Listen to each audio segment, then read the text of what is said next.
Meal maker veg and chicken bonda 2 in 1 செஞ்சிடலாமா? ஒரு வானலில் oil விட்டு பொடியாக நறுக்கின வெங்காயம், அது கூட இஞ்சி பூண்டு பேஸ்ட்டையும் போட்டு நல்லா வதக்கிக்கலாம். அதுக்கப்புறம் பொடியாக நறுக்கின கோஸு, பச்சை மிளகாயும் போட்டு நல்லா வதக்கி விட்டுட்டு, இது கூடவே காரத்தூள், மஞ்சள் தூள், சிக்கன் தூள் சேர்த்து நல்லா வதக்கி விட்டுக்கலாம். அதுக்கப்புறம் மீல் மேக்கரை சுட தண்ணீரில் போட்டு அதை நல்லா புழிஞ்சி மிக்ஸி ஜாரில் போட்டு ஒரு ஓட்டு ஓட்டி அதையும் இது கூடயே சேர்த்து ஒரு கிளறி விட்டுக்கிட்டு 3 உருளைக்கிழங்கை வேக வச்சு அதை நல்லா மசிச்சு அதையும் இது கூடயே சேர்த்துக்கலாம்.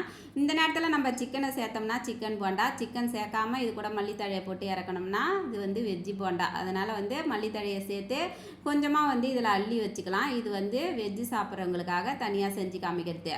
இந்த சிக்கனை வந்து கொஞ்சமாக மஞ்சள் தூளும் கொஞ்சம் உப்பும் சேர்த்து தனியாக வேக விட்டு இதில் இருக்கிற போனெல்லாம் எடுத்துகிட்டு மிக்ஸி ஜாரில் போட்டு ஒரு அடி அடித்து இதையும் இது கூடயே சேர்த்து ஒரு கிளறிட்டு தனியாக எடுத்து வச்சுக்கலாம். அதுக்கப்புறம் வெஜ்ஜிக்காக எடுத்து வச்சுருந்த உருண்டையை தனியாக உருட்டிட்டு அதுக்கப்புறம் சிக்கனை போட்டோம்ல அதையும் எடுத்து தனித்தனியாக உருட்டி வச்சுக்கலாம்.